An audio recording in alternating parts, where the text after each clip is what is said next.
고래벽화 김혜원 지음 바람의 아이들. 우리 감옥에 갇히게 되는 거야? 내 이름은 최혜민.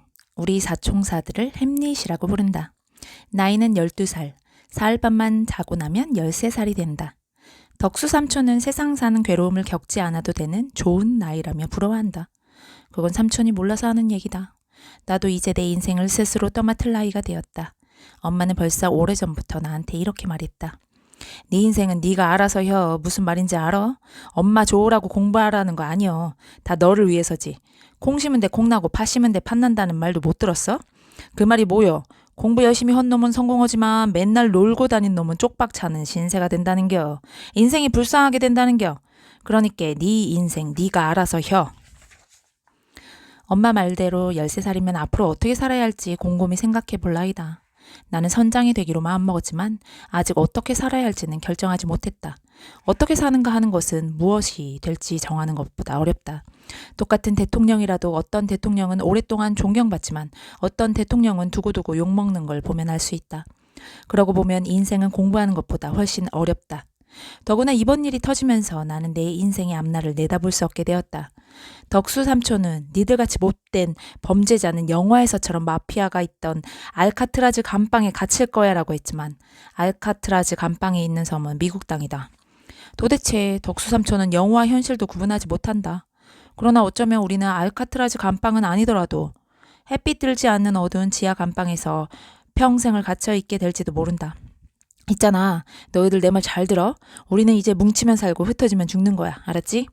내가 벼랑 끝에 몰린 내 인생을 고민하고 있을 때 비장한 얼굴로 말을 꺼낸 녀석은 동기다. 송동기. 우리는 녀석을 돈키호테라고 부른다. 무슨 일이든지 떠버리는 데는 녀석을 당할 사람이 없다. 툭하면 자신이 용감한 기사라도 되는 양 거들먹거리지만 막상 누가 시비라도 걸면 주먹 한 번 제대로 쐬지 못하는 겁쟁이다. 그래서 우리는 작년에 만장일치로 동기에게 돈키호테 기사 자기를 주었다. 다행스러운 것은 우리의 돈키호테가 정말 용감하고 싸움 잘하는 기사인 줄 안다는 것이다. 여기서 물러나면 우린 끝장이야. 우리 사총사의 힘을 보여줘야 해. 이렇게 기가 죽어 있으면 적들은 우리를 더 우습게 볼 거야. 나 돈키호테가 있으니 걱정하지 마. 돈키호테, 우리 힘을 어떻게 보여줄 건지 생각은 해봤어? 돈키호테가 침을 튀겨가며 말할 때 참견하고 나선 녀석은 제갈공명 오창명이다.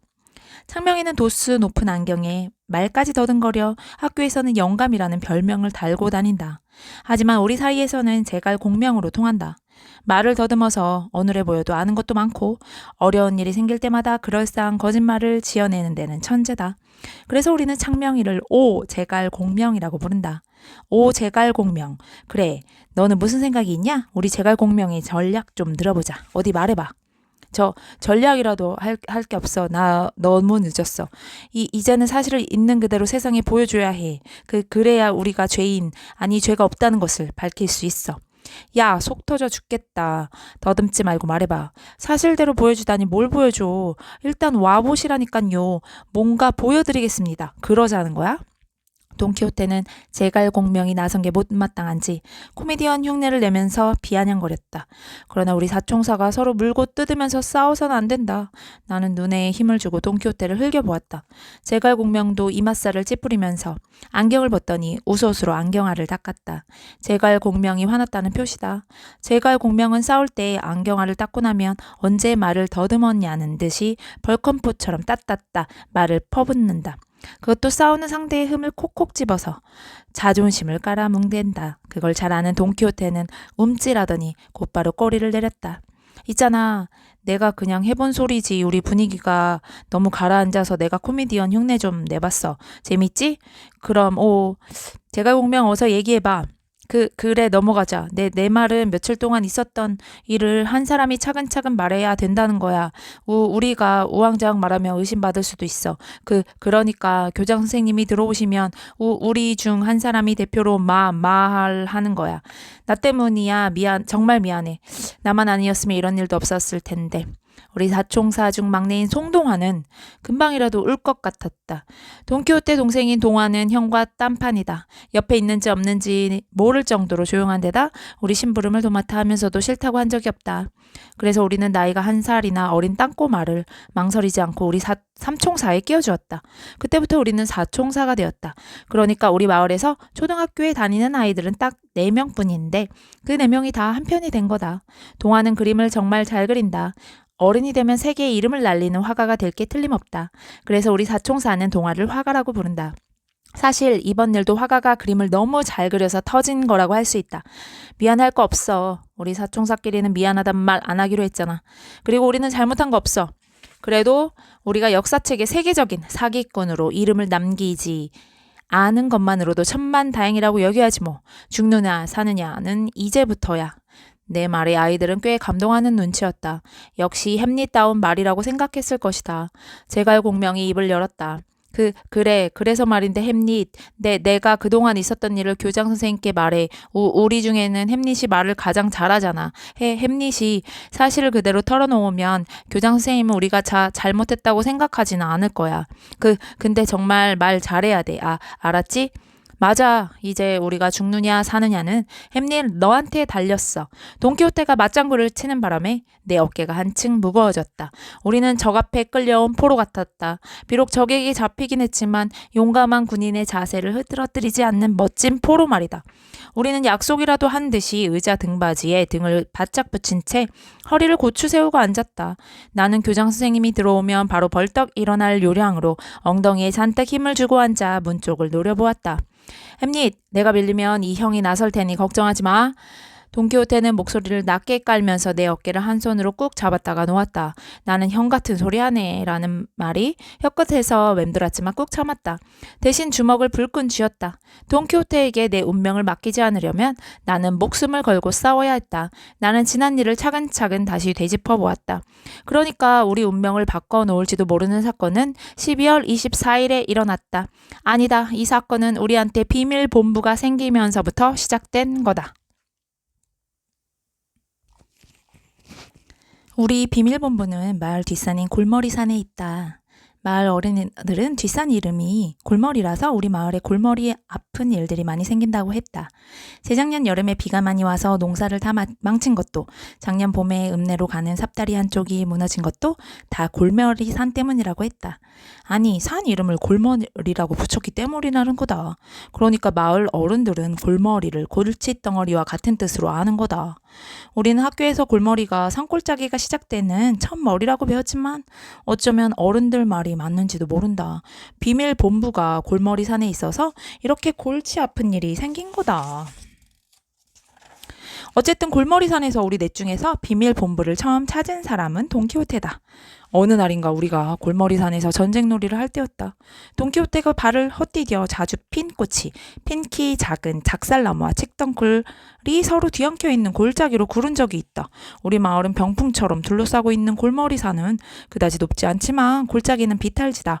그래서 우리는 돈키호테가 크게 다친 줄 알고 기겁을 했다. 그러나 돈키호테는 멀쩡했다. 골짜기 아래로 엉덩이에 비닐 포대라도 깐 것처럼 미끄러져 내려가다가 바위에 머리를 박으면서 쓰러졌다. 그러고도 돈키호테는 아무 일 없다는 듯 툭툭 털고 일어났다. 돈키호테가 느닷없이 소리를 지른 것은 골짜기를 다시 기어 올라올 때였다. 식덩굴 사이를 헤집고 오르던 돈키호테는 뱀을 본 양 호들갑을 떨면서 소리를 질러댔다. 위에서 돈키호테를 기다리던 우리 셋이 화들짝 놀라 골짜기 아래로 쫓아 내려갔다. 뱀이야? 그럼 가만히 있어. 뛰지 마. 건드리면 안 돼. 형, 조심해. 셋은 앞으로 고꾸라질 듯 뒤로 넘어질 듯 허둥대면서 돈키호테한테 내려갔다. 그런데 돈키호테는 뱀을 보고 소리 지른 것이 아니었다. 돈키호테가 야, 저것 좀 봐 하면서 손으로 가리킨 것은 칡덩굴 사이로 뻥 뚫린 검은 구멍이었다. 칡덩굴을 헤치자 그 구멍은 입을 떡 벌린 괴물처럼 우리 앞에 모습을 드러냈다. 구멍 가장자리를 둘러싸고 있는 바위에는 이끼가 뒤덮여 있어서 괴물의 초록색 수염처럼 보였다. 그 괴물 입에 가장 먼저 머리를 집어넣은 건 나였다. 괴물 입속은 더운 여름인데도 팔뚝에 소름이 쫙 돋을 만큼 싸늘했다. 돈키호테는 뒤로 쏙 빠져있는 내 엉덩이를 툭툭 치면서 뭐가 보이는지 말하라고 다그쳤지만 아무것도 보이지 않았다. 깜깜한 괴물 입속에서 코는 곰팡이 냄새와 물 비린내라도 잡아냈지만 눈은 쓸모가 없었다. 괴물의 모습을 제대로 알아낸 것은 제갈공명이었다. 안경이 없으면 코앞에 있는 것조차 죄다 뭉뚱그려져 보이는 제갈공명의 눈이 처음 제구실을 한 거다. 제갈공명은 괴물 입속에 모문을 반쯤 넣고 엉거주춤하게 서서 괴물의 입속이 어떤지 잘도 주워 삼겼다. 사방이 바위로 막혀 있어. 바닥도 천장도 바위인 것 같아. 바위가 거뭇거뭇한 건 이끼가 껴서일 거야. 이런 곳을 사람들은 동굴이라고 하지. 비밀본부에서는 뭐든지 재밌었다. 제갈공명이 자기네 집 가게에서 슬쩍 가져온 과자를 먹는 것도, 돈키호테가 들고 낡은 세발 자전거를 다 뜯어서 의자처럼 만든 일도 재밌었다. 가만히 누워서 천장을 쳐다보면서 큰 소리로 꽥꽥 노래를 부르는 것도, 비 오는 날 촛불을 켜놓고 무서운 이야기를 돌아가면서 하는 것도 다 재미있었다. 이번 일이 생기지만 않았다면 화가가 동굴벽에 그림을 새기는 것을 도와준 일도 재미있는 일로 기억됐을 거다. 그러고 보면 이번 사건은 동굴을 찾은 날이 아니라 화가가 고래 그림을 새기던 날부터 시작된 셈인가? 화가가 벽에 고래를 새기기 시작한 것은 여름방학 때였다.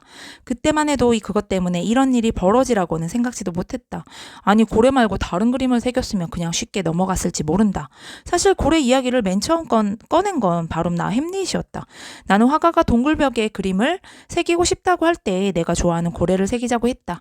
그러자 화가는 내 말대로 어디선가 구해온 고래 벽화 그림을 보면서 조금씩 고래를 새겼다. 제갈공명은 그 그림을 탁본이라고 불렀다. 탁본?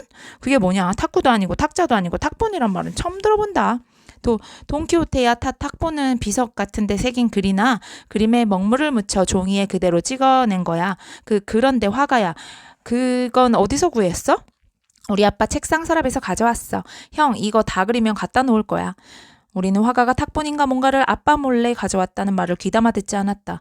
화가도 고래 새기는 재미에 푹 빠져 탁본을 도로 제자리에 갖다 놓는 걸 까맣게 잊고 있었다. 그 탁본은 화가가 바지 주머니에 여러 번 넣었던 꺼냈다 하는 바람에 너덜너덜해졌고 끝내는 온데간데 없이 사라져버렸다. 화가는 고래를 새길 때 먼저 벽에 연필로 고래 모양의 밑그림을 그렸다. 그러고는 밑그림을 따라 송곳으로 쪼았다. 바위가 단단해서 송곳 끝을 돌려 두드려서 조금씩 쪼아야 했다. 너무 힘든 일이었다. 화가가 한나절 동안 동굴벽에 달라붙어 있어도 겨우 고래 2마리 정도밖에 새기지 못했다. 야, 그만둬라. 이 형님이 나중에 돈 많이 벌어서 그런 벽화 하나 사줄게. 돈키호테는 제 동생이 벽화 새기는 걸 못마땅하게 여겼다. 그러나 화가는 누가 뭐라고 하던 손에서 송곳을 내려놓지 않았다. 화가가 그렇게 고집이 셀 줄은 몰랐다. 화가는 방학 내내 날마다 비밀본부에 가서 고래를 새겼다. 우리가 안 가면 혼자라도 갔다. 돈키호테가 혼자 가면 괴물이 깨어나 집어삼킬지도 모른다고 겁을 줘도 소용이 없었다. 벽화를 다 완성한 것은 여름방학이 끝나기 하루 전이었다. 12월 24일 크리스마스 이브라고 우리 사총사가 비밀본부에서 잔치를 벌인 바로 그날. 그날도 화가는 작은 틈을 찾아 새끼고래를 새겼다. 우리는 그때까지도 그 벽화가 엄청난 사건을 불러올 줄은 꿈에도 생각하지 못했다. 아니, 그때 돈키호테가 선물만 꺼내지 않았어도 화가의 벽화는 세상에 알려지지 않았을 거다. 돈키호테가 우리 앞에 꺼내놓은 것은 폭죽이었다. 우리는 모두 와우, 오, 아싸 소리를 지르며 좋아했다. 화가도 폭죽을 보더니 얼른 송곳을 내려놓았다. 우리는 해가 지면 폭죽을 터뜨리고는 집에 가기로 했다. 우리는 해가 건너편 산짝을 타고 넘어가는 것을 보고는 서둘러 폭죽에 불을 붙였다. 해가 진 뒤에도 비밀본부에 남아있기는 처음이었다. 그날만큼은 산 둘레가 어둑어둑해졌는데 누구 하나 괴물이 깨어난다고 호들갑을 떨지 않았다. 우리 넷은 그저 폭죽이나 빨리 터뜨려보고 싶었다. 폭죽 소리는 무척 컸다. 우리는 이날 산기슭에 자리 잡고 있는 땅끝교회에 가장 많은 사람들이 오는 날이라는 것을 잊고 있었다. 또 제대로 켜지지 않은 폭죽이 하늘을 맴돌다 떨어져 산에 불을 내는 불씨가 되리라고는 생각지도 못했다. 폭죽 놀이를 마친 우리는 그날따라 늘 다니던 땅끝교회의 앞길이 아닌 샛길로 내려왔다. 그래서 교회에 있던 사람들이 폭죽 소리에 놀라 모두 밖에 나와 웅성거린 것을 보지 못했다. 그리고 산불이 나서 사람들이 몰려가 불을 껐다는 것도 우리는 밤늦게 알았다. 우리는 예수님이 태어나신 날 아침 파출소에서 나온 김순경 아저씨를 따라 땅끝 교회 뒷동산에 가야 했다. 우리가 전날 저녁에 산에서 내려온 것을 교회 가던 감나무집 아저씨가 보았기 때문이다. 그래서 김순경 아저씨는 우리가 산불을 낸 범인들이라는 걸 단박에 알아냈다. 우리는 틀림없는 증거 앞에서 우리 잘못이 아니라고 발뺌할 수 없었다. 김순경 아저씨가 폭죽의 흔적을 찾는 동안 해프게 입을 벌리고 있는 비밀본부에 머리를 쑥 집어넣은 것은 덕수 삼촌이었다. 결국 우리 비밀본부는 이제 비밀이 아니게 된 거다. 이게 뭐야? 덕수 삼촌 목소리에 김순경 아저씨는 재빠르게 달려가 덕수 삼촌을 밀어내고 동굴에 머리를 넣었다. 시상에 여기에 이런 동굴이 있었네. 이 녀석들 어떻게 이런 데를 찾아냈냐? 그때였다. 덕수 삼촌이 그을린 바위벽을 유심히 보더니 우리를 보고 물었다. 야, 이거 벽화 아니야? 김순경 아저씨 이것 좀 보세요. 고래가 잔뜩 새겨져 있어요. 이것도 니들이 한 짓이냐? 김승경 아저씨는 덕수 삼촌 말에 얼른 허리춤에 있던 손전등을 꺼내 벽을 비췄다. 화가가 새긴 고래 벽화는 조명을 받자 선명하게 잘 보였다. 우리 사총사는 서로를 힐끔 보면서 선뜻 대답하지 못했다. 아니에요. 원래 있었어요. 우리는 손대지 않았어요. 그치 얘들아? 돈키호테가 제갈 공명처럼 말을 더듬으며 대답할 때 나머지 3명은 엉겹결에 고개를 주걱거렸다. 그래, 그럼 이건 누가 한 거야? 선생님 이것 좀 보세요. 이거 벽화 같지 않아요? 덕수 삼촌은 검댕이 묻은 벽화를 소매로 쓱쓱 문지르면서 읍내 중학교 선생님인 돈키호테 아버지를 불렀다. 학교에서 생물을 가르치는 돈키호테 아버지는 뒷주머니에서 꺼낸 손수건으로 벽을 조심스럽게 닦아내고는 한참이나 들여다보더니 고개를 갸웃거렸다. 정말 이 그림이 예사롭지 않네. 그런데 덕수 내 말대로 고래가 새겨진 벽화라면 울산 태화강 상류에도 고래 벽화가 있긴 하지. 덕수야 기억나지?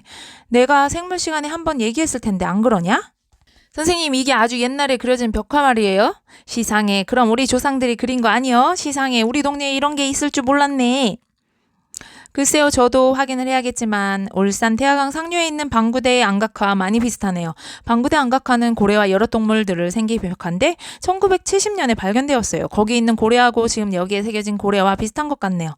돈키호테가 아버지가 학생들에게 알려주듯 고래 벽화에 대해 한참이나 말하고 있는 동안 우리 사총사는 아무 말도 할 수 없었다. 그리고 우리가 뒷산에서 내려온 지 몇 시간 채 되지 않은 마을에는 엄청난 일이 벌어졌다. 원시시대의 고래 벽화가 발견되었다는 소문은 마을에 짠하게 퍼졌다. 덕수 삼촌마저도 자신이 대단한 일이라도 한 양 떠들어 다녔으니 못 들은 사람이 없었을 거다. 사실 우리 사총사는 모두 겁이 났다. 우리는 진실을 밝혔다가 꾸중을 듣느니 가만히 있고 싶었다. 그러나 우리 사총사는 용감하게 고래 벽화의 진실을 밝히기로 했다. 12월 26일 우리 사총사는 하룻밤 사이에 마을의 스타가 되어 있었다. 산불이나 내고 다니는 골칫덩어리가 아니었다.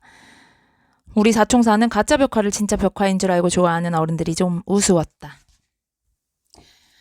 야, 큰일 났어. 정말 큰일 났어. 우리 집에 기자가 온대. 우리 지역 신문사라고 하는데 벌써 벽화 사진도 찍었대. 그리고 우리 아버지는 서울에 있는 대학 교수님한테 벽화를 보여주기로 했대. 어떡하지? 어떡해? 이후에 어른들은 어떻게 하면 마을을 살릴 수 있을까? 관광 상품으로 개발할까? 누가 먼저 발견했느니 이리저리 싸우고 있을 때 내내 울 것 같은 얼굴로 서 있던 화가가 느닷없이 소리를 지릅니다. 그러지 마세요. 싸우지 마시라고요. 그 벽화는 가짜란 말이에요. 그 벽화 고래는 제가 그렸단 말이에요. 엉엉. 그리고 나서 어른들은 고래 벽화가 가짜 벽화인 것이 드러나자 모두 우리에게 잘못을 떠넘겼다. 가짜 벽화를 보고 진짜 벽화라고 호들갑을 떨던 어른들은 감쪽같이 사라졌고 우리 사총사는 마음이 개운했다. 며칠 동안 가슴에 올려놓았던 커다란 바위를 내려놓은 것 같았다. 진실을 숨기는 일은 너무 힘들다는 걸 알았다.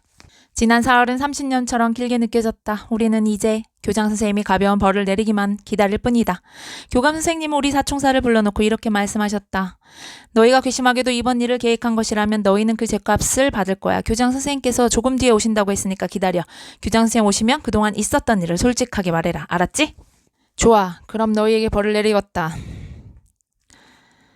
교장 선생님은 흐뭇 기침을 하고는 천천히 말했다. 너희는 벌로 이 벽에 벽화를 그리는 거다. 고래 벽화처럼 아주 멋지게 해야 된다. 알겠지?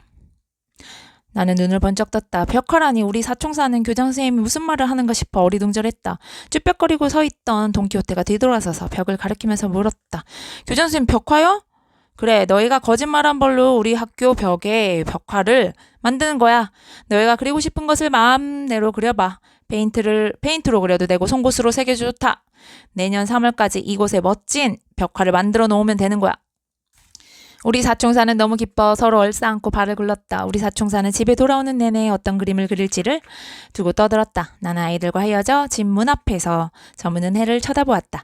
며칠 뒤 내가 13살이 된다는 생각을 하니 가슴이 울렁거리면서 뿌듯했다. 나는 앞으로 어떻게 살아야 할지 어렴풋하게 알 수 있을 것 같기도 했다. 그런데 벽에 무슨 그림을 그리지? 오늘부터는 그 생각만 할 거다.